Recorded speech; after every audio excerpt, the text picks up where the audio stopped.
Bab 41. Pohon Ruang dan Waktu. Yunzi yang menoleh ke arah Chen Feng pun merasa heran karena suaminya sedari tadi belum selesai berkultivasi. Dan mereka masih berada di atas tubuh elang berbulu emas untuk menuju pulang ke kerajaan Xuanyan. Sementara itu, orang-orang berjubah yang mencari siapa pencuri yang mengambil buah dan pohon mereka pun masih belum mendapatkan hasil apa-apa, padahal mereka sudah berkeliling di sekitar tempat tersebut, tapi tidak menemukan satu orang pun yang ada di sana.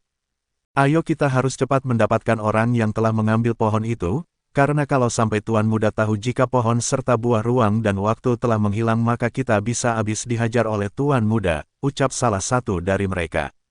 Dan setelah itu mereka melanjutkan pencarian, bahkan semua teknik pencarian pun digunakan oleh 5 orang berjubah itu, hingga detik kemudian. Tunggu, ada sebuah jejak dari arah sana, ayo kita menuju ke sana, ajak salah satu dari mereka. Sesampainya di arah yang mereka tuju, mereka mendapatkan sebuah jejak dari binatang darah. Lihatlah, ada 5 binatang darah yang melintasi jalur ini, tapi belum tentu itu mereka pelakunya, kita harus memastikan terlebih dahulu, daripada tidak ada petunjuk sama sekali. Iya kau benar, kalau kita tidak dapat menemukan pohon buah ruang dan waktu itu, maka kita tidak akan dapat menahan amarah dari Tuan Muda. Ketika kelima orang berjubah itu sedang berdiskusi, tiba-tiba saja ada suara yang keras menggelegar mengejutkan mereka berlima. Hei kalian, mengapa kalian berlima pergi terlalu jauh dari pohon ruang dan waktu? Apakah kalian lupa jika buah-buah yang ada di pohon itu sudah mau matang? Teriak suara itu bertanya membuat mereka berlima merasa terkejut dan juga takut. Tuan Muda, maaf Tuan Muda, jawab mereka terbata-bata. Melihat gerak-gerik yang sangat tidak wajar suara itu menjadi sangat marah dan sesosok pun muncul dengan tiba-tiba. Kelima orang berjubah itu dengan cepat langsung berlutut memberikan hormat. Sebenarnya ada apa? Tanyanya dengan suara mengerikan. Kelima orang berjubah itu hanya diam tidak menjawab, hingga salah satu dari kelima orang tersebut memberanikan diri untuk berbicara kepada sosok itu. Maafkan kami Tuan Muda, sebenarnya telah terjadi sesuatu, ucap orang berjubah itu. Tuan Muda hanya diam tidak menjawab, tapi matanya melirik tajam ke arah orang berjubah tersebut. Hanya dengan lirikannya saja orang berjubah itu langsung terpental sangat jauh. Ampun Tuan, maafkan kami Tuan Muda, ucap keempat orang berjubah yang masih tersisa. Aku bertanya sekali lagi, apa yang sebenarnya terjadi? Teriak Tuan Muda sambil menatap tajam ke arah keempat pria berjubah. Dan dengan nada bergetar, mereka pun menjawab pertanyaan dari Tuan Muda itu. Maafkan kami Tuan Muda, karena sebenarnya buah ruang dan waktu itu telah hilang dicuri orang yang dikenal. Tiba-tiba saja Tuan Muda itu muncul tepat di depan orang yang sedang menceritakan tentang hilangnya pohon buah ruang dan waktu tersebut dan dia langsung mencengkram tenggorokan orang itu hingga tak bisa bernafas. Maafkan kami Tuan Muda, kami benar-benar minta maaf Tuan Muda. Dan, krik, terdengar suara tulang tenggorokan yang patah, dan berakhir dengan kematian. Setelah orang itu mati, Tuan Muda melemparkan mayat temannya di depan ketiga temannya yang masih tersisa. Brak, mereka menelan ludah kasar, dengan keringat yang membasahi tubuh mereka. Pergi, cari dan jangan kembali, kalau kalian tidak bisa mendapatkan pohon itu kembali, maka nasib kalian akan sama dengan teman kalian yang baru saja aku habisi, kata Tuan Muda itu. Baik Tuan Muda, kami akan mencarinya, jawab mereka bergetar.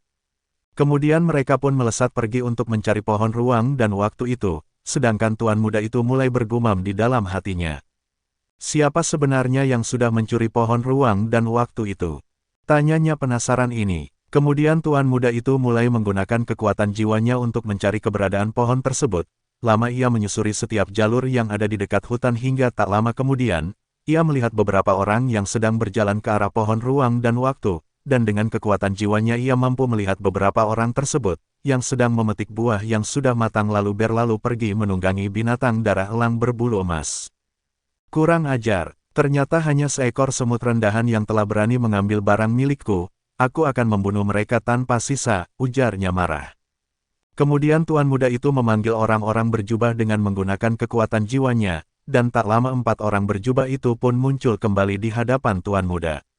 Maaf Tuan Muda, kami belum menemukan petunjuk apapun, ucap salah seorang berjubah itu menunduk takut.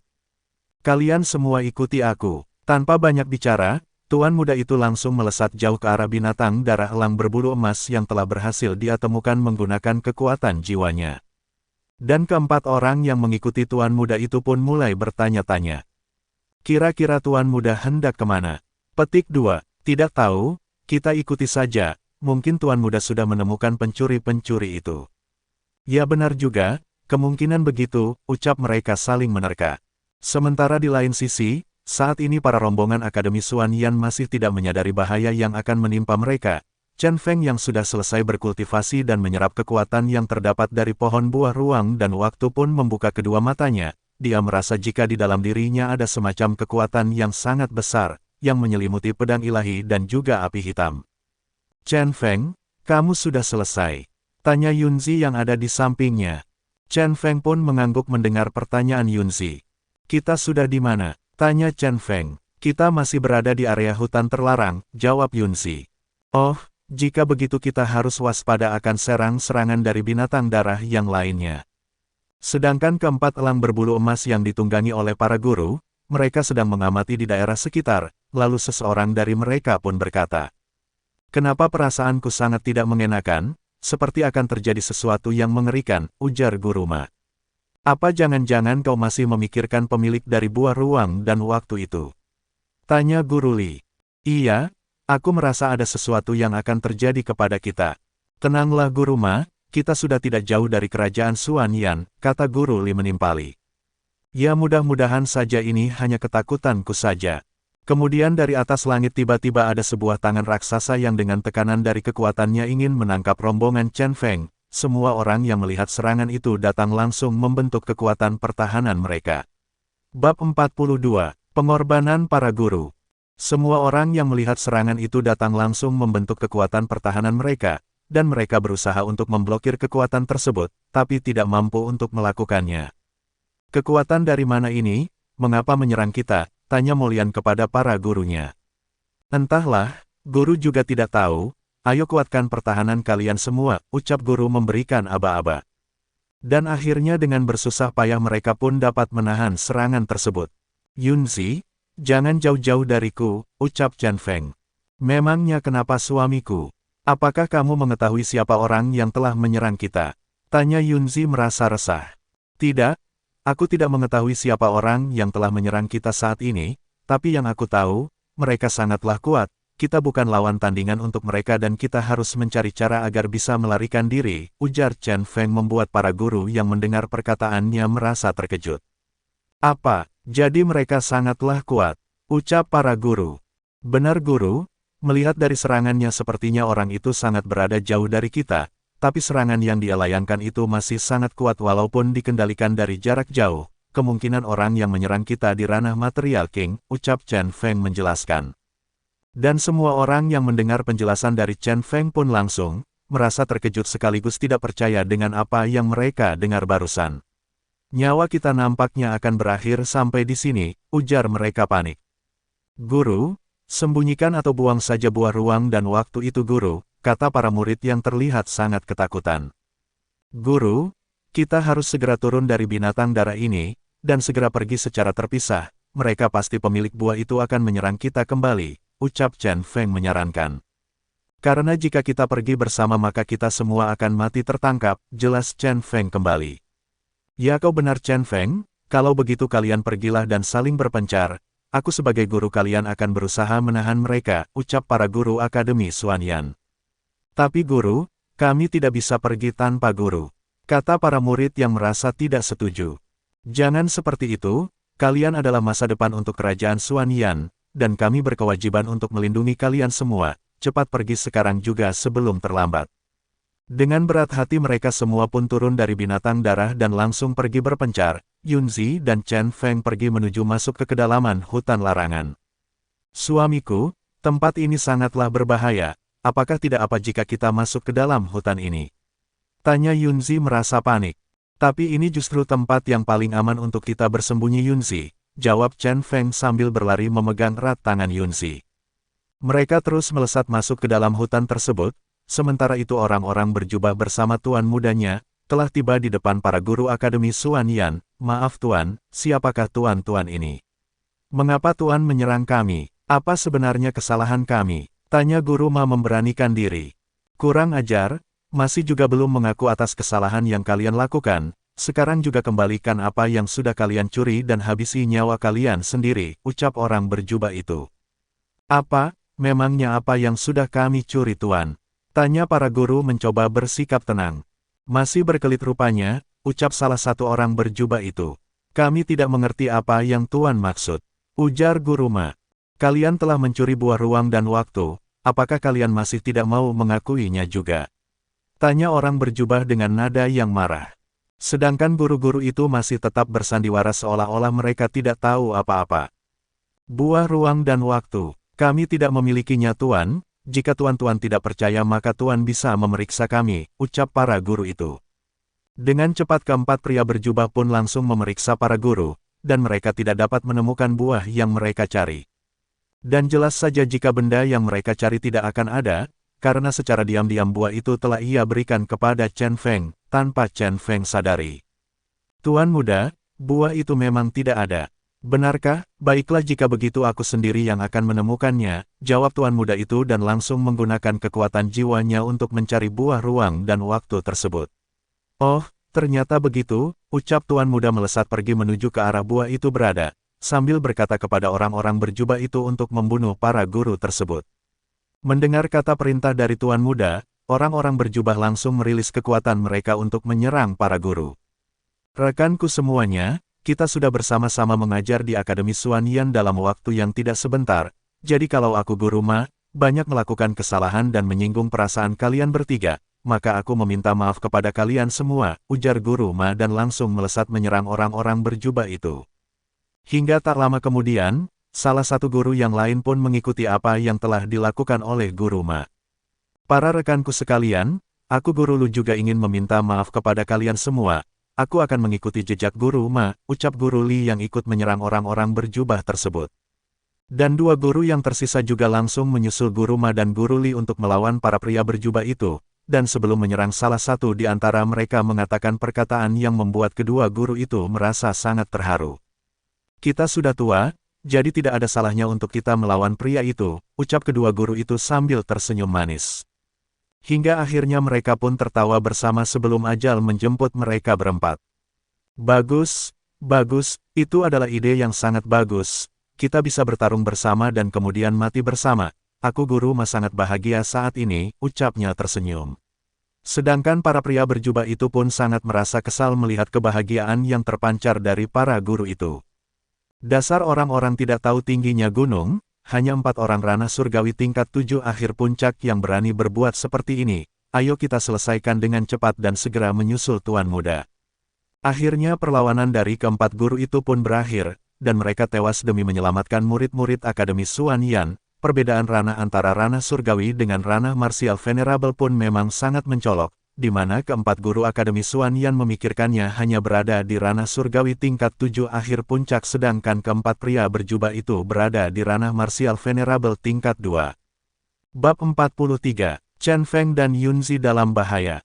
Di lain sisi saat ini Chen Feng dan Yunzi telah berhenti di sebuah bukit yang ada di dalam hutan terlarang itu. Yunzi tampak sangat kelelahan dan juga letih. Suamiku, ayo kita istirahat sejenak di sini. Aku sudah lelah sekali, kata Yunzi dengan nafas naik turun. Baiklah istriku, jawab Chen Feng menatap istrinya dengan iba.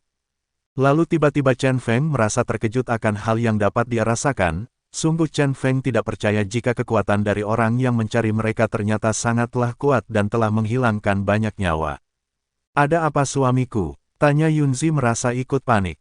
Yunzi, ayo kita pergi dari tempat ini. Ajak Chen Feng dan langsung menggendong tubuh Yunzi ke atas punggungnya. Setelah itu Chen Feng melesat dengan cepat menuju masuk ke dalam hutan yang lebih dalam. Yunzi heran melihat raut wajah Chen Feng yang tidak seperti biasanya. Lalu Yunzi pun bertanya kepada suaminya itu. Sebenarnya ada apa suamiku? Dengan perasaan bercampur aduk, antara sedih dan marah Chen Feng pun menjawab pertanyaan Yunzi. Keempat guru kita telah mati terbunuh. Deg. Yunzi sangat terkejut mendengar apa yang dikatakan oleh Chen Feng. Dengan wajah tak percaya Yunzi hanya diam tanpa mengeluarkan kata-kata dari mulutnya. Lalu Chen Feng kembali memberitahu Yunzi. Seseorang dengan kekuatan Martial King sedang mengejar kita dengan kecepatan penuh, ujar Chen Feng. Chen Feng jelas tahu jika kekuatan yang mengejarnya jauh lebih kuat daripada dirinya, maka jalan satu-satunya agar bisa selamat adalah pergi melarikan diri. Karena Chen Feng juga khawatir akan keselamatan Yunzi. Suamiku, apakah kau takut? Tanya Yunzi bergetar. Iya, aku takut terjadi apa-apa denganmu Yunzi. Aku takut jika aku tidak bisa melindungimu, jawab Chen Feng dengan wajah khawatir. Yunzi pun terdiam dan semakin memeluk punggung Chen Feng dengan erat, lalu Chen Feng menggunakan kekuatan jiwanya untuk mendeteksi keberadaan orang yang sedang mengejar mereka. Di depannya terdapat tempat yang bagus untuk bersembunyi, dan dia melihat orang yang mengejarnya sudah semakin dekat. Dengan perlahan Chen Feng memberhentikan larinya dan menurunkan Yunzi dari atas punggungnya. Setelah itu ia pun berkata kepada Yunzi. Istriku, pergilah engkau terlebih dahulu, aku akan membuat jebakan untuk orang yang sedang mengejar kita, ujar Chen Feng kepada Yunzi. Tidak, aku tidak mau, kalau terjadi apa-apa denganmu, buat apa aku hidup, jawab Yunzi dengan mata berkaca-kaca. Untuk apa kau hidup? Ya tentu saja untuk membalaskan dendam atas kematianku, kata Chen Feng. Tidak mau, aku tetap tidak akan pergi tanpa dirimu. Baiklah, jika begitu kau tunggu di sini, aku akan membuat jebakan terlebih dahulu. Chen Feng pun melangkah pergi untuk membuat sebuah jebakan, dan tidak lama kemudian, Chen Feng kembali dan langsung mengajak Yunzi untuk pergi dari tempat itu. Ayo istriku kita pergi, ajak Chen Feng. Yunzi pun mengangguk dan mengikuti langkah kaki Chen Feng sambil berlari. Sedangkan tuan muda yang mengejar Chen Feng pun, telah melintasi jebakan yang dipasang oleh Chen Feng. Sesampainya ia di tengah jebakan itu, sebuah rantai yang mengandung kekuatan petir langsung menyerang tuan muda itu. Hanya tipuan bocah, ini sangat mudah untukku, ucapnya tersenyum menyeringai. Dan dengan mudahnya, tuan muda itu menghancurkan jebakan yang sedang menyerangnya. Chen Feng yang berada tidak jauh dari tempat itu pun bisa merasakan jika jebakan yang dia pasang telah hancur dengan sangat mudah.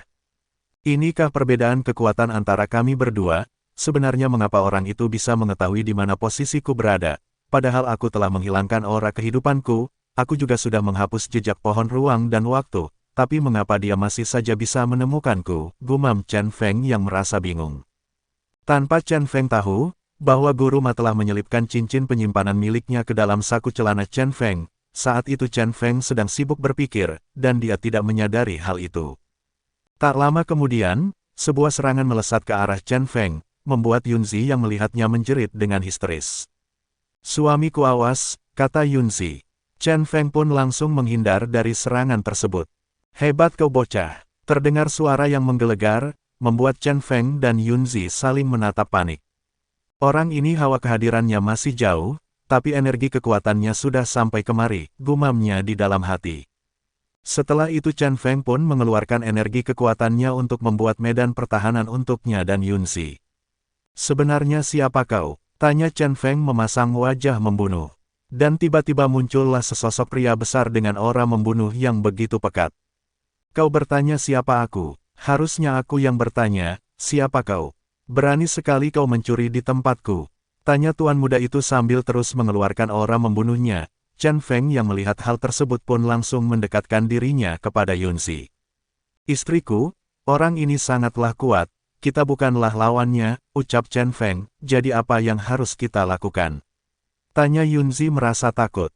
Lalu Chen Feng mengeluarkan pedangnya dan menyuruh Yunzi agar mundur dari tempat itu.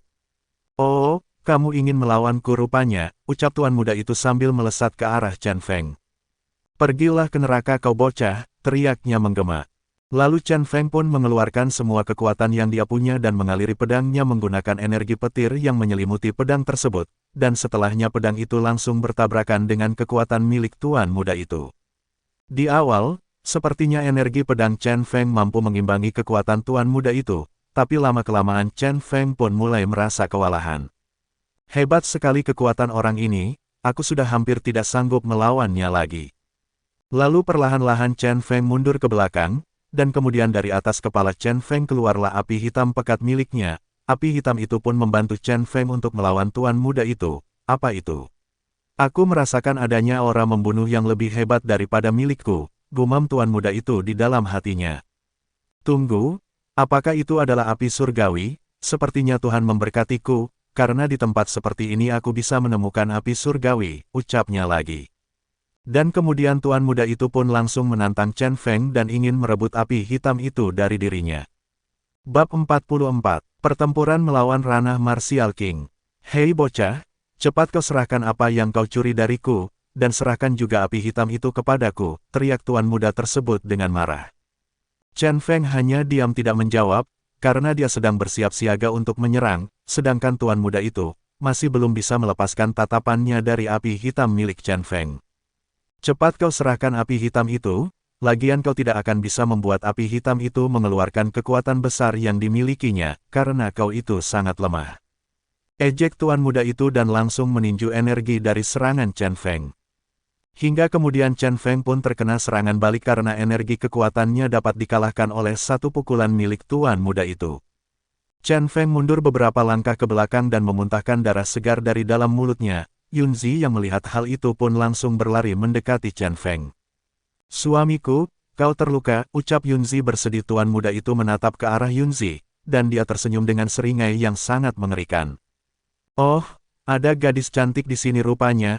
Bagus, bagus, begitu beruntungnya aku hari ini, tidak hanya akan mendapatkan barang-barang yang bagus, tapi aku juga akan mendapatkan wanita cantik yang ada di depanku saat ini. Hahaha, aku sangat senang, kata tuan muda itu menatap mendamba ke arah Yunzi. Kurang ajar, berani kau menyentuhnya, kau akan mati, teriak Chen Feng sangat marah. Tapi tuan muda itu tidak memperdulikan ancaman yang dikatakan oleh Chen Feng, dan dia terus melangkah untuk mendekat ke arah Yunzi. Ayolah gadis manis, tuan muda ini akan membuatmu bersenang-senang. Chen Feng yang melihat dan mendengar perkataan tuan muda itu tidak bisa menahan emosinya lagi, dan ia langsung melesat serta menyerang tuan muda itu dengan kekuatan miliknya. Ayo, keluarkan semua kemampuanmu, tuan muda ini ingin melihat seberapa besar kekuatanmu itu. Perkelahian sengit kembali terjadi, Chen Feng benar-benar mengeluarkan kekuatannya yang masih tersisa, tapi karena ranah yang mereka miliki sangatlah berbeda, tentu saja Chen Feng kalah melawan tuan muda itu. Dan Chen Feng yang sudah mengeluarkan seluruh kemampuan dan kekuatannya itu pun merasa frustasi, karena kemampuan menyerangnya dapat ditahan oleh tuan muda itu. Kemudian Chen Feng melesat ke atas dan merilis kekuatan tinju langit menelan surga miliknya ke arah tuan muda tersebut. Sedangkan tuan muda itu hanya tersenyum meremehkan. Wow, teknik yang tampak mengerikan, kau masih mempunyai sedikit kemampuan ternyata, kalau begitu datanglah menyerangku, teriak tuan muda. Chen Feng langsung menyerang tuan muda menggunakan tinju langit menelan surga miliknya, dan duar, tinju itu menghantam ke arah tuan muda dan membuat debu-debu berterbangan sehingga keberadaan tuan muda itu sudah tidak tampak lagi. Lalu Chen Feng merasa lemah dan terjatuh, ia benar-benar telah mengeluarkan seluruh tenaga miliknya. Aku sudah menggunakan seluruh kekuatanku. Chen Feng tertidur lemah tak berdaya, dan tak lama kemudian, debu-debu yang berterbangan itu pun perlahan mulai menghilang, dan sosok tuan muda itu tidak tampak terlihat. Chen Feng terkejut saat menyadari hal tersebut, dan sesaat kemudian muncul seseorang di belakang Chen Feng dan langsung menendang tubuhnya dari arah belakang, sehingga Chen Feng terpental lumayan jauh, terbolak-balik menendang dinding bukit itu. "Ah!" teriak Chen Feng mengerang kesakitan. Yunzi yang melihat keadaan suaminya itu pun langsung melesat mendekati Chen Feng. "Suamiku, kau terluka parah, aku akan membantumu menyerangnya, jangan istriku, dia sangatlah berbahaya," jawab Chen Feng sambil menyeka darah yang mengalir dari dalam mulutnya. Sedangkan tuan muda itu terus melangkah mendekati mereka berdua. "Hei bocah, serahkan apa yang aku minta, maka kau bisa mati tanpa tersiksa," teriak tuan muda itu. "Hanya kau, Cih, belum tentu kau bisa membunuhku," jawab Chen Feng kembali bangkit dari duduknya. "Kurang ajar kau bocah, cari mati kau rupanya." Dengan cepat tuan muda itu kembali melesat menyerang Chen Feng, dan Chen Feng yang melihat itu pun langsung mengeluarkan pedang ilahi dan juga api hitam miliknya untuk menggunakan kekuatan maksimal yang masih dia miliki saat ini. Chen Feng maju dan menyerang tuan muda itu, mereka saling menyerang bertukar pukulan. Bab 45, Kematian Yunzi. Dalam setiap gerakan mereka bertukar pukulan dan pihak yang paling dirugikan adalah Chen Feng, karena Chen Feng hanya di ranah martial venerable tingkat 2 awal, sedangkan tuan muda itu berada di ranah martial king. Perbedaan yang sangat jauh dan mencolok, hingga beberapa lama kemudian. Akhirnya Chen Feng sudah tidak sanggup lagi menahan serangan dari tuan muda itu dan boom! Chen Feng terkena pukulan telak tepat di dadanya, dan Chen Feng pun terlempar jauh menabrak pohon dan kembali terpental hingga menabrak dinding batu. Chen Feng memuntahkan banyak darah dari organ-organ dalam dan beberapa meridian yang rusak parah. Chen Feng mencoba bangkit tapi ia terlalu lemah sehingga dia terjatuh kembali. Yunzi yang melihat suaminya itu pun merasa sangat sedih. Ia pun langsung berlari ke arah Chen Feng untuk melihat keadaannya. "Suamiku!" teriak Yunzi mengeluarkan air mata sedih. Dan sesampainya di dekat Chen Feng, Yunzi berusaha untuk membantu Chen Feng bangkit dari tidurnya. "Istriku, maaf karena aku tidak dapat menepati janjiku, maafkan aku istriku." "Tidak apa-apa suamiku, kalaupun aku harus mati, asal bisa mati di sisi merasa tenang dan bahagia," ucap Yunzi meneteskan air mata. Chen Feng yang melihat kesedihan dari istrinya itu pun berusaha untuk bangkit kembali, walaupun tubuhnya sudah penuh dengan luka dan darah yang mengalir di sekujur tubuhnya. Tuan muda yang melihat kebangkitan Chen Feng langsung tersenyum dengan nada mengejek. "Wah, aku akui, jika kau mempunyai tubuh yang kuat, tapi sayang, kau akan tetap mati di tanganku." Tuan muda itu kembali menyerang Chen Feng, dan Chen Feng yang berusaha untuk bangkit tidak sempat menghindari serangan itu. Chen Feng terpaksa menolak tubuh Yunzi agar tidak terkena serangan tersebut, lalu serangan itu jatuh ke arah tubuh Chen Feng hingga lagi-lagi Chen Feng terpental jauh karena terkena pukulan dari tuan muda itu. Sesaat kemudian tuan muda itu mengeluarkan tombak Trisula miliknya, dan ketika ia mengangkat tombak itu ke atas, aura darah yang kental langsung keluar dari tombak tersebut lalu tuan muda dengan cepat melemparkan tombaknya ke arah Chen Feng. Chen Feng yang sudah tidak mempunyai kekuatan untuk menghindar pun berusaha pasrah dengan takdir yang akan menjemputnya. "Istriku, maafkan aku karena tidak bisa menepati janjiku kepadamu, sedangkan untukmu guru, murid benar-benar minta maaf, karena perjalanan murid hanya sampai di sini," gumam Chen Feng di dalam hatinya, sambil memejamkan kedua matanya. Dan tombak itu pun langsung melesat dan masuk ke dalam tubuh. Sruk, terdengar suara tubuh yang tertusuk oleh tombak tersebut, tapi Chen Feng tidak merasakan sakit sedikit pun. Hingga akhirnya Chen Feng membuka kedua matanya dan betapa terkejutnya Chen Feng jika ternyata Yunzi lah yang telah menahan tombak Trisula itu menggunakan tubuhnya. Yunzi tertusuk dan mengeluarkan darah dari dalam mulutnya, membuat Chen Feng merasa sangat terpukul dan juga terkejut setengah mati. "Istriku!" teriak Chen Feng menggema di dalam hutan terlarang itu. Dia benar-benar tidak pernah menyangka jika Yunzi malah berkorban untuk melindungi dirinya. "Istriku, kenapa kau melakukan ini?" tanya Chen Feng meneteskan air mata. Yunzi tersenyum sambil memegang wajah Chen Feng. "Suamiku, aku sangat mencintaimu," ucap Yunzi dan langsung menutup kedua matanya. "Tidak!" Chen Feng kembali berteriak histeris, bagaimana mungkin istri yang baru dia nikahi 1 bulan yang lalu, kini telah pergi meninggalkan dirinya untuk selama-lamanya. Chen Feng melihat kembali istrinya yang telah mati, sambil terus mengajaknya berbicara. "Kenapa kau tinggalkan aku Yunzi?" kata Chen Feng merasa sedih. Sedangkan tuan muda itu merasa kesal karena wanita incarannya telah mati hanya untuk melindungi pria lemah seperti Chen Feng. "Hei bocah, untuk apa kau berteriak seperti itu? Karena kau juga akan menyusul perempuan bodoh itu, tapi sebelum kau mati, kau harus menyerahkan apa yang seharusnya menjadi milikku," ucap tuan muda itu menatap tajam. Sementara Chen Feng yang merasa tidak sanggup untuk bertahan, dia hanya diam sambil memeluk jasad Yunzi erat. Setelah itu Chen Feng mengeluarkan api hitam miliknya untuk membakar tempat dirinya duduk, hingga tak lama kemudian La dan Yunzi mulai tertutup oleh api hitam. "Kurang ajar, kau ingin membakar dirimu sendiri, aku tidak akan membiarkannya sialan," ucapnya marah. Dan dia pun langsung menggunakan tekniknya untuk mencoba mematikan api hitam itu, namun semua usaha yang dia lakukan tidaklah berhasil untuk memadamkan api tersebut. "Kurang ajar, kenapa api ini tidak mau padam juga?" Namun tiba-tiba tanah serasa bergetar dengan hebat dan suara menderu begitu terdengar di telinga tuan muda itu, dan suara itu berasal dari binatang-binatang darah dari penghuni hutan terlarang. Terlihat sangat ramai, binatang darah itu berlari tak tentu arah, seakan seperti ada yang mengejar mereka, dan karena getaran itu juga tanah tempat Chen Feng duduk sambil memeluk jasad Yunzi retak dan kemudian mereka jatuh ke dalam jurang tanpa dasar. Tuan muda yang sedari tadi hanya melihat ke arah binatang darah yang sedang berlarian itu pun tidak menyadari bahwa Chen Feng sudah menghilang dari tempatnya, dan dia masih fokus melihat binatang darah itu, sambil bergumam sendiri. Apa yang terjadi? Kenapa binatang dara merasa ketakutan? Mereka tidak pernah seperti ini sebelumnya.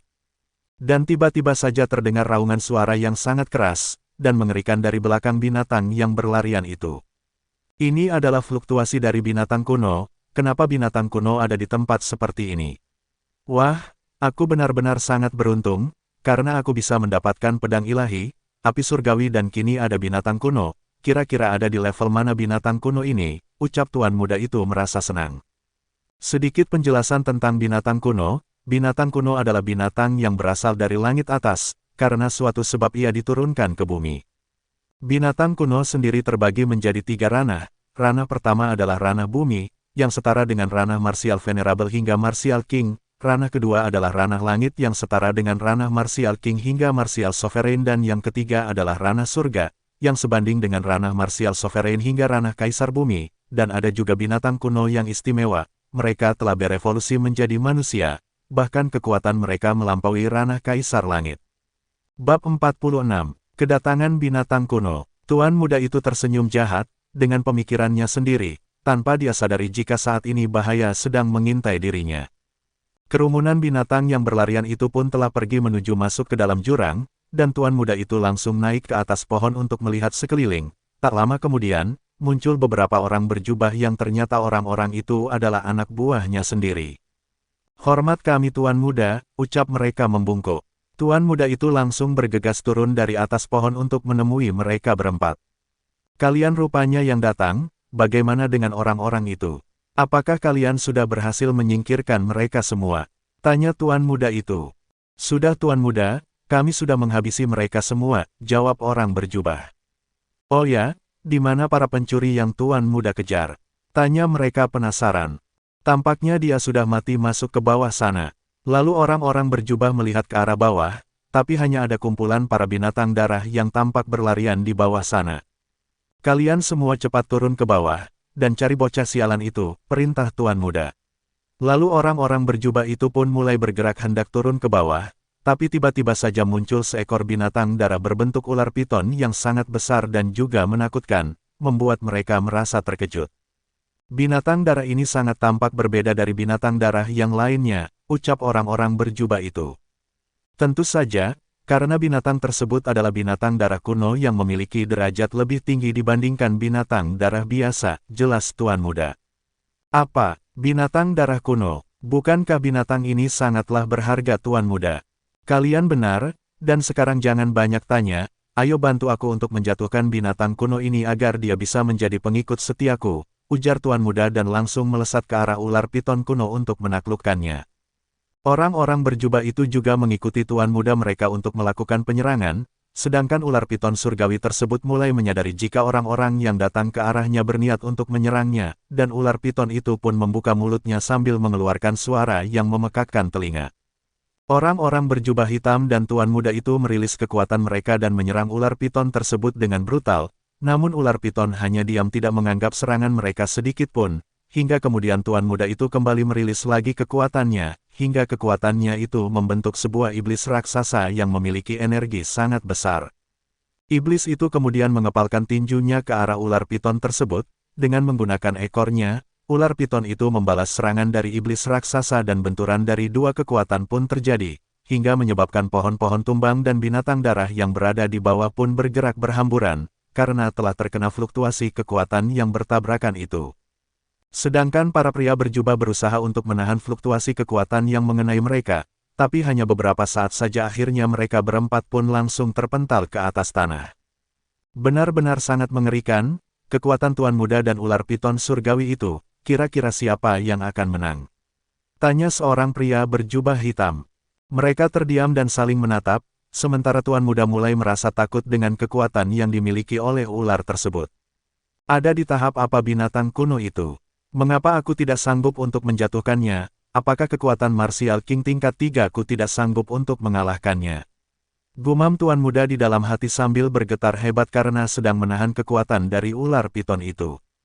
Dan beberapa menit kemudian, tuan muda itu sudah tidak dapat menahan kekuatan ular itu lagi hingga akhirnya. Duar, tuan muda itu terpental dan menabrak beberapa pepohonan. "Aag!" teriaknya kesakitan. Tak lama kemudian Tuan Muda memuntahkan seteguk darah dari dalam mulutnya. Kurang ajar kau ular sialan, makinya marah. Dan dia pun kembali menatap ke arah ular piton itu berada, tapi betapa terkejutnya dia ketika tidak dapat menemukan keberadaan ular itu lagi, ia pun meningkatkan kewaspadaannya. Tuan Muda, awas di atasmu, teriak para pria berjubah.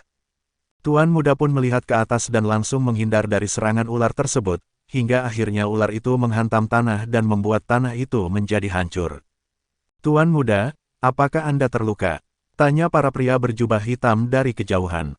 Ayo cepat, kita lindungi Tuan Muda, ajak ketiga rekannya. Sambil terbatuk-batuk, Tuan Muda itu pun berkata, kita bukanlah lawan dari binatang kuno itu, carilah jalan keluar agar kita dapat melarikan diri dari tempat ini. Apa, Tuan Muda ingin melarikan diri? Sungguh ini benar-benar tidak seperti dirinya, apakah ular itu lebih kuat darinya? Gumam salah satu pria berjubah itu sambil menatap ke arah teman-temannya.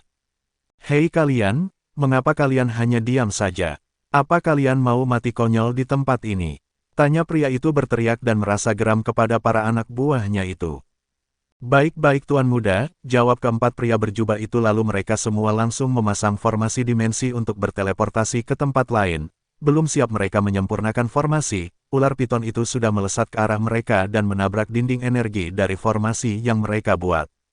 Para pria berjubah hitam itu merasa panik, begitu juga dengan Tuan Muda mereka. Apa yang harus kita lakukan Tuan Muda? Tuan Muda tidak menjawab pertanyaan mereka, dan dia langsung mengeluarkan tombak Trisula miliknya dan melemparkannya ke arah ular piton tersebut. Melihat tombak melesat ke arahnya, ular piton itu meraung marah, dan energi dari raungan itu langsung menghalang serangan tombak itu. Ayo cepat, selesaikan formasi teleportasinya, teriak Tuan Muda dengan panik. Baik Tuan Muda, lalu mereka mempercepat segel tangan mereka untuk menyempurnakan formasi itu, sedangkan Tuan Muda masih fokus untuk menahan serangan ular piton. Sialan, kekuatan binatang kuno ini sungguh di luar perkiraanku, aku sudah hampir tidak sanggup untuk menahannya lagi, gumam Tuan Muda itu. Setelah itu Tuan Muda pun bertanya kepada para anak buahnya. Apakah sudah selesai formasinya? Sebentar lagi Tuan Muda, jawab mereka bergetar. Cepat, aku sudah tidak sanggup lagi, kalau kalian tidak cepat maka kita semua akan mati, sambil terus berusaha menahan dorongan kekuatan ular piton itu. Dan akhirnya Tuan Muda tidak tahan lagi menahan serangan ular raksasa tersebut, dan dia pun terjatuh sambil memuntahkan darah untuk yang kedua kalinya. Tuan Muda, Anda tidak apa-apakan? Tanya salah satu pria berjubah yang mendekati dirinya, pria itu membantu Tuan Muda untuk bangkit dari duduknya. Setelah itu dia pun berkata kembali, Tuan Muda, formasi sudah selesai, dan kita berhasil selamat, ucap pria berjubah hitam itu. Bawa aku pergi dari sini, ajak Tuan Muda sambil menahan sakit karena luka-luka di seluruh tubuhnya.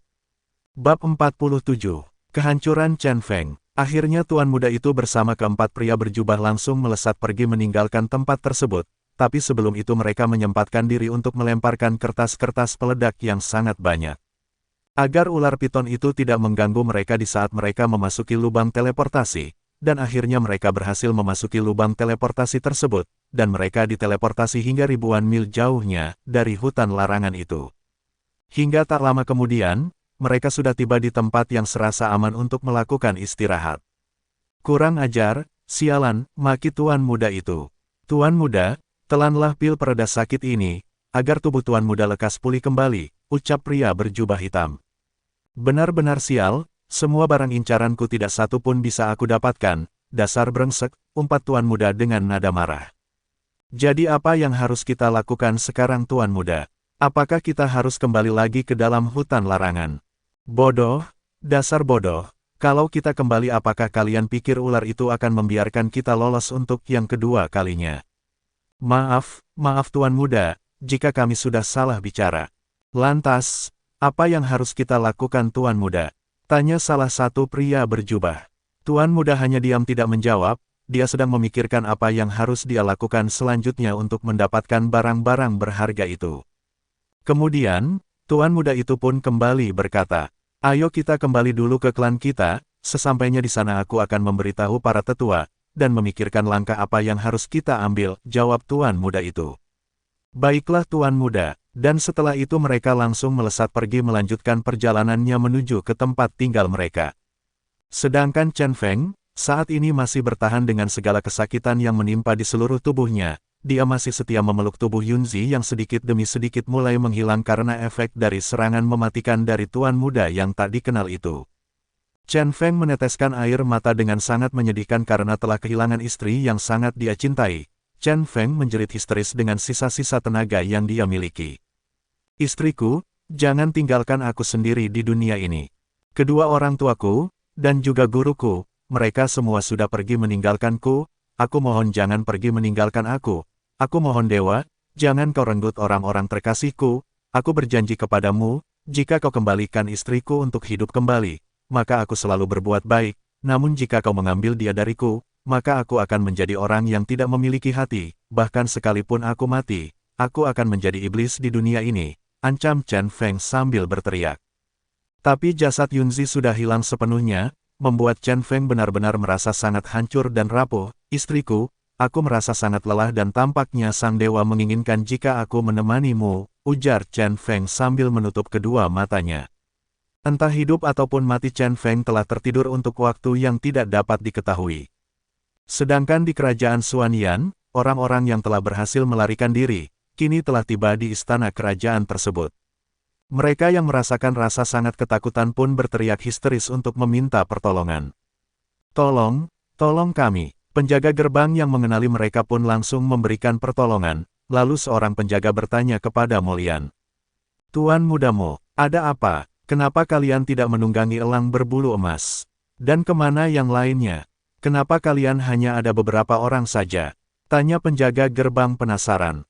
Cepat tolong kami, bawa kami menemui Yang Mulia Raja, karena ada hal penting yang harus kami sampaikan. Para penjaga pun merasa kebingungan dengan sikap dari Tuan Muda Mo, dan ketika mereka hendak pergi, tiba-tiba saja muncul beberapa kelompok lagi yang baru saja tiba. Kau juga selamat? Tanya Mo Lian terkejut. Dengan nafas yang terengah-engah Senju menjawab pertanyaan Mo Lian. Iya, aku berhasil selamat. Tapi di mana Yunzi dan Chen Feng? Tanya Mo Lian lagi. Aku tidak bersama mereka, jawab Senju terkejut, tapi aku melihat Martial King itu mengejar mereka berdua, jelas Senju. Mendengar perkataan Senju, Mo Lian menjadi lemas. Tamat mereka berdua, ucap Mo Lian sedih. Sudah, ayo kita ke istana dan melapor kepada Yang Mulia Raja. Kemudian mereka pun dipersilahkan masuk ke dalam aula. Semua orang di aula yang melihat kedatangan mereka langsung tertawa gembira, karena kemenangan Akademi Xuanyan di dalam kompetisi 5 kerajaan sudah terdengar di telinga mereka. Hebat, hebat, kalian benar-benar generasi yang paling membanggakan. Kalian sudah berhasil menjuarai kompetisi 5 kerajaan, puji tetua kepada Senju dan Mo Lian. Tetapi orang-orang di aula menjadi bingung, karena melihat raut wajah mereka yang terlihat ketakutan. Kemudian Yang Mulia Raja pun bertanya kepada mereka berdua. Kenapa hanya kalian berdua saja yang masuk? Di mana yang lainnya, dan di mana Chen Feng serta Yunzi? Kenapa mereka tidak kelihatan? Dan di mana juga para guru serta tetua yang menemani kalian semua? Tanya Yang Mulia Raja dan juga Tetua Agung. Yang Mulia, sebenarnya kami. Mereka lalu terdiam, dan saling memandang. Melihat ada yang tidak beres, tetua itu pun kembali bertanya. Ada apa sebenarnya? Apa yang terjadi? Senju memberanikan diri untuk menjawab, sambil menangkupkan kedua tangannya, memberi hormat. Yang Mulia Raja dan para tetua, sebenarnya ada sesuatu yang terjadi saat sedang berada di tengah perjalanan. Kami menemukan buah ruang dan waktu yang ada di pedalaman hutan larangan, ucap Senju. Apa, buah ruang dan waktu? Ucap orang-orang yang ada di aula. Lalu di mana buah itu sekarang? Tanya Yang Mulia Raja. Itulah awal dari bencana yang kami alami, Yang Mulia. Bencana? Bencana apa maksudmu, Senju? Tanya Mulia Raja terkejut dan melihat wajah Senju dengan lama. Kami awalnya tidak menyadari, jika bahwa buah ruang dan waktu itu, memiliki pemiliknya Yang Mulia, jadi kami mengambilnya sebanyak 90 buah yang telah matang dan langsung pergi meninggalkan tempat itu. Namun selang 1 hari kemudian, ada kekuatan besar yang datang mengejar kami. Kekuatan itu tidaklah sebanding dengan kami semua, Yang Mulia. Walaupun kami sudah bergabung untuk menyerang secara bersama-sama, kami tetap saja kalah. Lalu Yang Mulia Raja pun bertanya kepada Senju. Kekuatan besar apa yang bahkan kalian tidak sanggup untuk melawannya. Sedangkan ranah kalian tidaklah rendah. Kekuatan 4 martial vulnerable tingkat 7 dan praktisi martial king yang mulia, terang Senju dengan suara terbatas-bata. Apa? Mereka semua terkejut mendengar perkataan Senju, sungguh tidak pernah terbayangkan jika mereka bisa berurusan dengan kekuatan yang sangat hebat dan dengan mudah bisa mengalahkan mereka. Bab 48. 1 tahun berlalu. Yang mulia, kekuatan orang itu benar-benar sangat mengerikan, sampai-sampai kami tidak sanggup untuk berdiri, sambung semua orang di belakang Senju. Dan pada saat itu, para guru memerintahkan kami untuk pergi dari tempat itu, sementara mereka menghadang para penyerang itu yang mulia.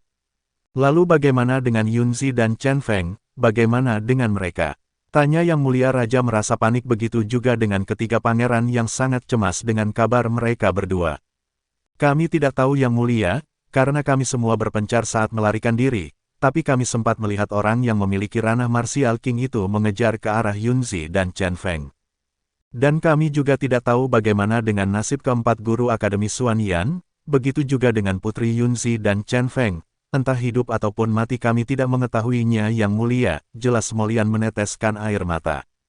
Yang mulia raja serta ketiga pangeran langsung terduduk lemas mendengar kabar buruk tersebut, begitu juga dengan orang-orang yang ada di dalam aula, mereka terisak menangisi meratapi nasib para guru, dan murid yang lainnya.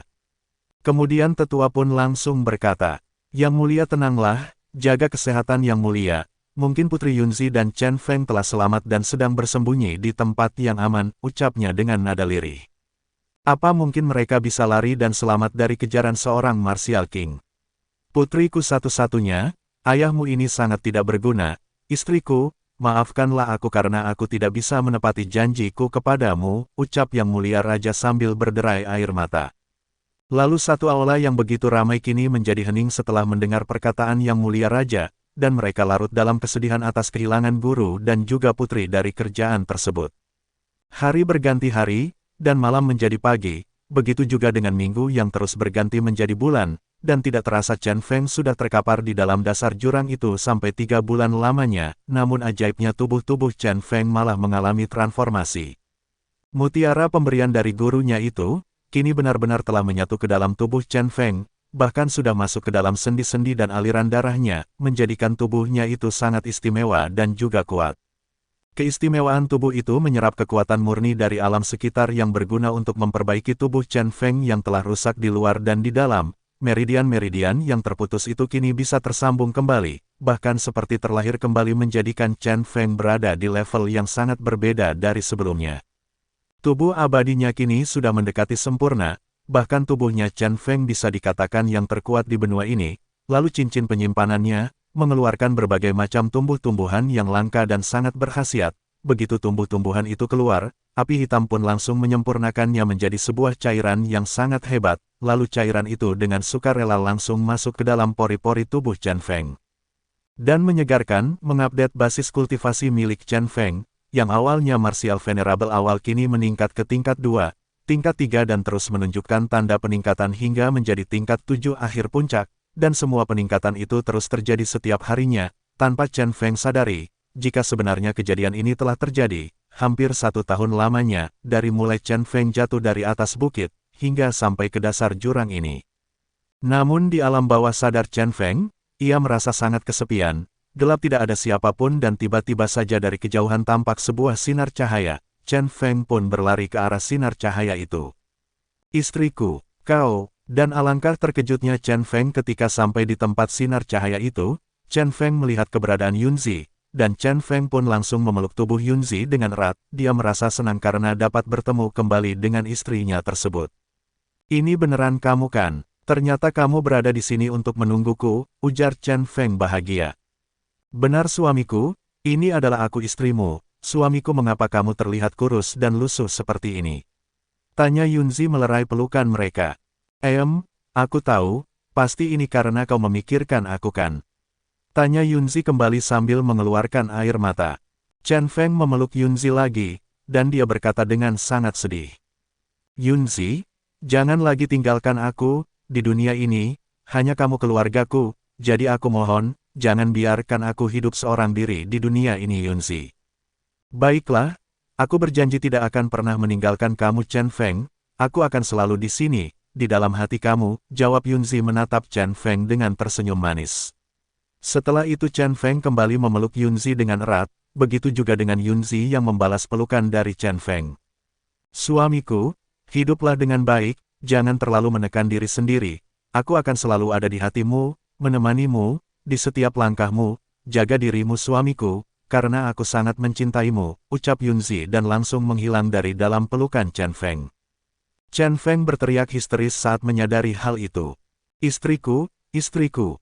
Deg, Chen Feng tersentak dan sadar dari tidur panjangnya, dan ia pun merasa aneh, diliriknya dirinya sendiri, dan keadaan sekitar yang dia tempati saat ini. Di mana aku sebenarnya? Apa yang telah terjadi? Mengapa aku serasa dihidupkan kembali dengan tubuh yang berbeda? Tanya Chen Feng bingung. Setelah itu ia pun merenung dan memikirkan tentang kejadian yang telah menimpa dirinya. Setelah ia selesai memikirkannya, Chen Feng masih tidak percaya kalau Yunzi telah pergi meninggalkannya untuk selama-lamanya. Chen Feng yang merasa sedih dan marah pun langsung berkata, "Dewa, karena kau telah menghidupkan aku kembali, dan tidak membiarkan aku mati bersama istriku Yunzi, maka aku akan menepati janjiku untuk menjadi seorang iblis di dunia ini," teriak Chen Feng sambil mengepalkan tinjunya. Dan Chen Feng melayangkan tinjunya ke arah dinding batu. Duar, suara dinding batu itu hancur tidak tersisa. "Istriku, aku akan membunuh orang yang telah membunuhmu, aku akan menghancurkan semua miliknya, akan aku cari dirinya dimanapun dia berada," teriak Chen Feng dengan marah. Kemudian Chen Feng kembali melakukan kultivasinya, untuk menyempurnakan lagi kekuatan yang dia miliki. Kali ini Chen Feng tidak akan mengampuni siapapun, dan dia akan menuntut balas atas kematian Yunzi, para guru akademi dan membalaskan dendam gurunya di alam atas. Itulah janji Chen Feng.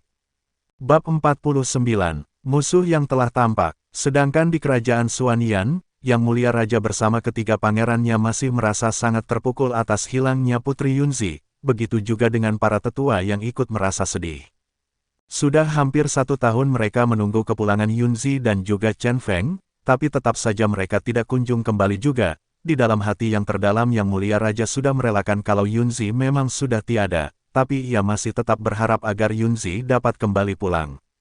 Sebenarnya Pangeran Yunba sudah lama ingin mencari adiknya Yunzi, tapi para tetua melarang keras niatnya tersebut, karena mereka sangat takut jikalau praktisi hebat itu masih ada di dalam hutan terlarang dan akan menghabisi dirinya juga. Yang Mulia Raja juga menyetujui akan perkataan para tetua, dia juga tidak bisa mengambil resiko untuk keselamatan putranya tersebut. "Ayah, apakah kita harus tetap berdiam diri sampai selama-lamanya?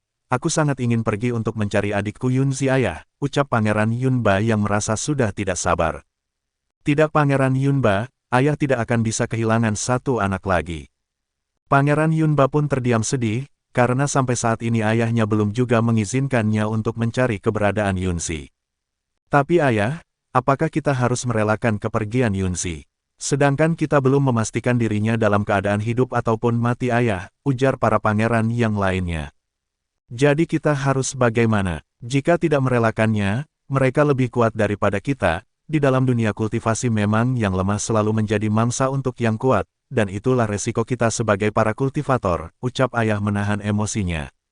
Jujur saja jika sebagai seorang ayah, dia benar-benar tidak bisa merelakan kepergian putrinya Yunzi, tapi sebagai seorang raja untuk wilayahnya, dia harus bisa melupakan keegoisannya dan memikirkan tentang keselamatan bersama. Para pangeran langsung terdiam mendengar penuturan yang ayahnya katakan, jalan satu-satunya saat ini hanyalah bisa menjadi kuat atau merelakan segala yang telah menghilang.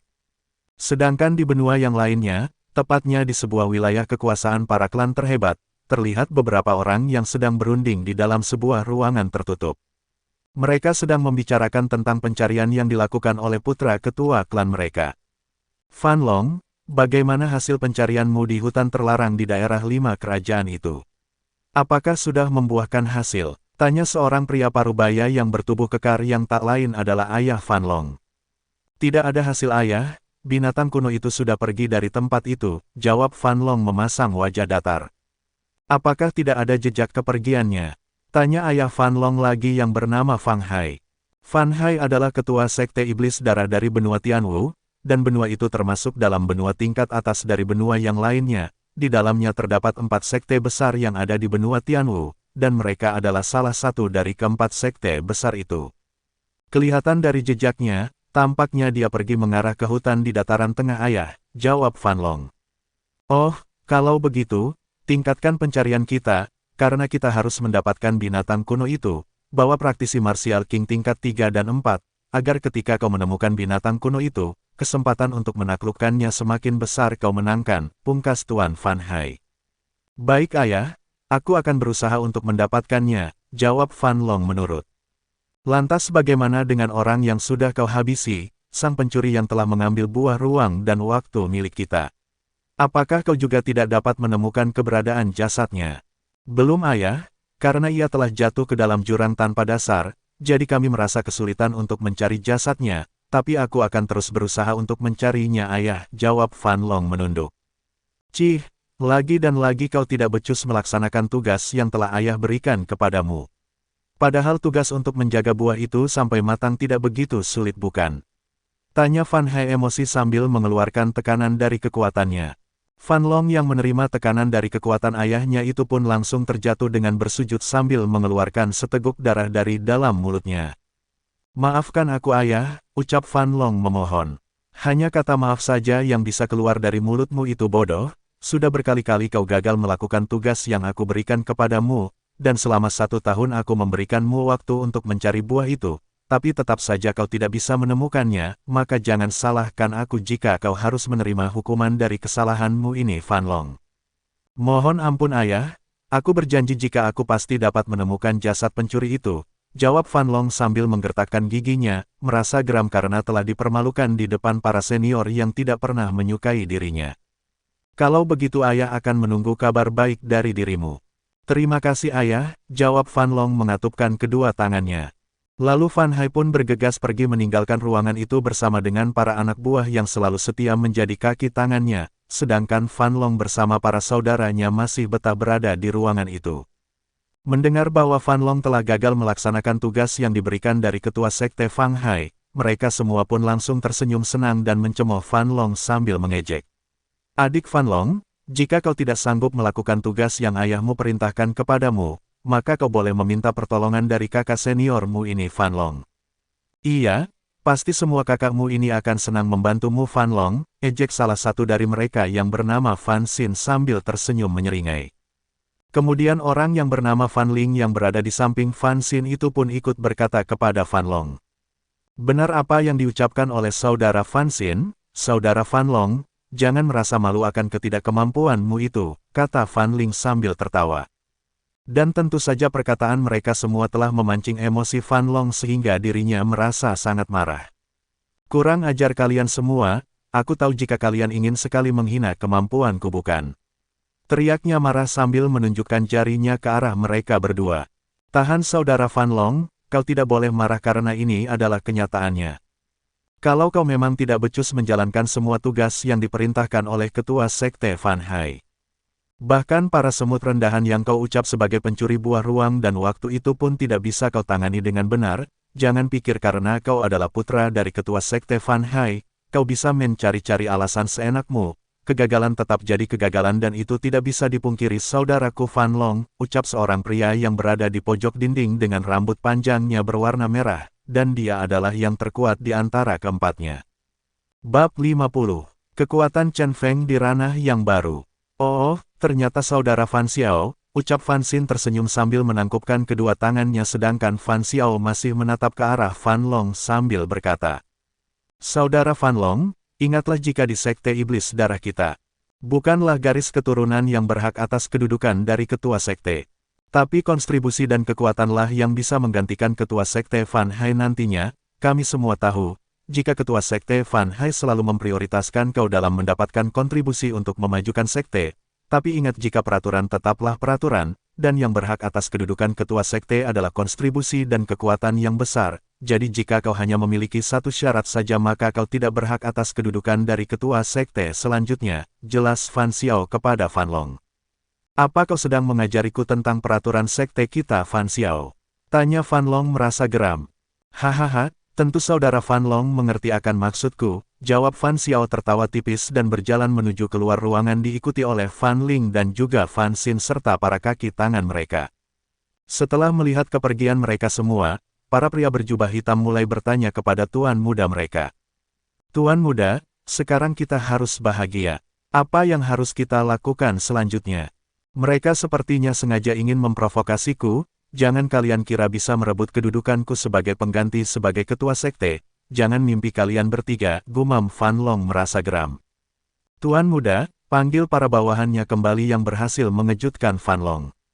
Iya, aku mendengarmu, sekarang juga segera kumpulkan orang-orang kita untuk mencari keberadaan binatang darah kuno itu, kata Fan Long memberikan perintah kepada para bawahannya. Baik tuan muda, tapi tuan muda, bagaimana dengan buah ruang dan waktu itu?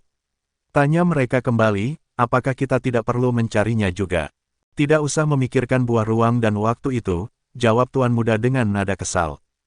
Tapi tuan muda, hal itu bisa membuat tuan muda dihukum oleh ketua sekte, ucap bawahannya mengingatkan. Apa kalian tidak mendengar perintahku? Kalau kalian ingin pergi, pergilah, tapi ingat di dalam jurang tanpa dasar itu banyak hal-hal yang misterius. Bahkan seorang martial sovereign pun bisa terbunuh ketika masuk ke dalam sana. Terlalu banyak jebakan di dalam jurang itu, dan aku yakin bocah pencuri dan buah itu juga sudah musnah tidak tersisa. Jadi kalaupun kita pergi mencari buah itu lagi, hasilnya akan tetap sia-sia. Jadi kita tidak perlu untuk pergi mencarinya, lagian jika kita dapat menemukan dan menangkap binatang kuno itu, ayah dan para tetua pasti akan sangat senang, karena binatang kuno itu bisa membuat ayah dan para tetua agung melaju naik ke tingkat kesucian dan pastinya masalah buah ruang dan waktu itu akan terbayar dengan adanya binatang kuno yang berhasil kita tangkap. Jelas Fan Long tersenyum senang sambil menghayal dengan apa yang sudah dia rencanakan. Wah, pemikiran tuan muda sungguh baik. Sangat layak untuk menjadi pewaris dari ketua sekte berikutnya, puji para bawahannya itu. Lalu tak lama kemudian Fan Long pun pergi dari ruangan itu diikuti oleh para pria berjubah hitam. Di sisi lain, tepatnya di tempat yang berbeda, saat ini Chen Feng masih larut dalam kultivasinya, sudah 1 tahun dia berada di dalam jurang itu, dan saat ini Chen Feng sudah berada di ranah martial venerable tingkat akhir puncak, dan selangkah lagi ia akan berada dalam ranah martial king. Dalam kultivasi yang dia lakukan, dia benar-benar sangat berbeda dari orang-orang yang ada di bumi ini, karena dalam kultivasinya dia bisa menyerap semua energi yang ada di sekitarnya, lalu energi itu dia jadikan kekuatan untuknya dan memasukkannya ke dalam tubuhnya lalu dialirkan ke seluruhan urat sendi meridian yang ada di dalam tubuhnya. Dan itu semua sangat bermanfaat untuk memperkuat dirinya, terutama kekuatan jiwanya yang memperkokoh basis kultivasinya. Bagus. Akhirnya aku dapat memiliki kekuatan besar ini yang berada di ranah martial king. Kelihatannya aku akan menerobos langit di atas jurang ini, ujar Chen Feng tersenyum senang. Hingga beberapa menit kemudian tiba-tiba saja cuaca berubah menjadi gelap diiringi dengan suara guntur yang menderu. Kilat saling menyambar-nyambar dan kemudian Chen Feng membuka kedua matanya. Apa ini? Gumam Chen Feng di dalam pemikirannya. Tumbuh sebuah ingatan yang kelihatannya ingatan itu diberikan oleh gurunya. Dan di dalam ingatan itu Chen Feng diberitahu bahwa jenius yang menentang langit ketika menerobos ranah martial king akan ada fenomena langit yang bernama guntur surgawi. Guntur ini akan menyerang seorang kultivator yang akan dipromosikan ke ranah martial king, dan ketika seorang kultivator itu sanggup untuk menahannya, maka kekuatan yang dia dapatkan akan sangat berlipat ganda, namun jika gagal, maka dia akan langsung musnah menjadi abu, padahal guntur surgawi ini hanya akan muncul ketika seseorang akan dipromosikan ke ranah martial king. Tetapi Chen Feng berbeda, ia adalah seorang jenius yang sangat berani menantang langit, lalu setelah Chen Feng mengerti dan memahaminya, Chen Feng pun mulai bersiap siaga.